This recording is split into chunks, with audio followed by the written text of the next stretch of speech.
loves, Inday Maris! Kamusta na po ang lahat sa inyo dyan? Ayan, nagbabalik po ang inyong Ate Inday. Medyo matagal-tagal po akong nawala, diba? Pasensya na.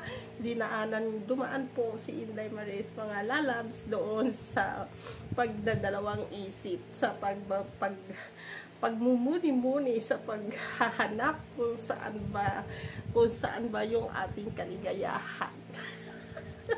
Kaligayahan daw, mga lalabs. Ano ba yung kaligayahan? Yung kaligayahan, guys, kung paano at saan ako po pwedeng kumita, yung magkaroon ng pera. And of course, guys, pasensya na kasi syempre kahit siguro sino naman sa ating mga kapwa content creator katulad ko, kamukha nating mga vlogger, siguro napagdaanan din naman kung ano man yung aking napagdaanan. Oo, mga lalabs. Aminin naman po natin talaga yung katotohanan. Kaya naman tayo nandito sa YT. Numero 1 kasi gusto naman po natin kumita, di ba? Siyempre, lalo na sa edad ko, guys, tignan nyo naman. Wala na, nagkakaedad na talaga. Kahit ano pong gawin ko sa akin sarili, talaga naman, kunwari lang, nagpapaganda-ganda. Pero sa totohanan lang, yung edad, guys, hindi talaga makontrol ang edad.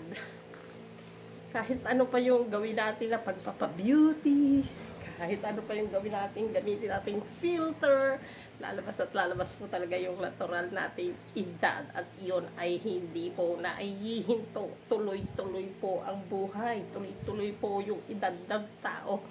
Yun na nga, daming salita. Gusto ko po rin na kasi siyempre kumita para siyempre hindi naman yung palagi na lang aasa ako sa aking anak. Oo, guys, mahirap kasi yung sitwasyon ko na alam ko namang mahal ako ng aking mga anak. Alam ko nandiyan lang sila. Pero, syempre, iba rin po talaga yung mayroon tayong sarili nating pinagkakakitaan. Yung hindi tayo at maaari, huwag tayong umasa sa ating mga anak. Dahil, mayroon din po silang kanilang mga sariling pamumuhay at magkakaroon pa ng kanilang yung dalawang anak ko, guys, may pamilya na. Pero yung pong bunso ko, wala pa. Syempre, dating araw, magkakaroon din siya ng sarili niyang pamilya. So, masyadong mabagbag damdamin na. Oo, ganyan talaga yung mga nanay. Oo, maimot. Oo, kasi syempre, yung palaan tao, pag nagkakaedad na, nagiging mas lalo maramdamin. Malasyadong lalo na sa sitwasyon ko, guys, siguro sabi na iba kasi nag-iisa ka lang. Hindi yun, guys, wala sa pag-iisa po para maging masaya yung tao. Masaya naman ako, guys, kaya lang syempre hindi maiwasan na meron din akong gusto para sa akin sarili. Yan.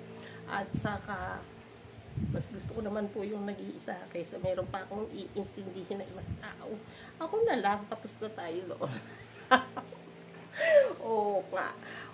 Ayan, guys. So, ayan na nga. Huwag ko na papaikot-ikutin mga kaibigan ko sa YT. At sana magkaroon pa ako ng mga kaibigan. At sana, guys, gagawa ko ng aking video.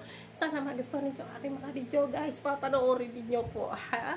Salamat! Nagbabalik po si Inday Maris. Guys, love you all, guys. Sa aking mga viewers, hello, I'm back.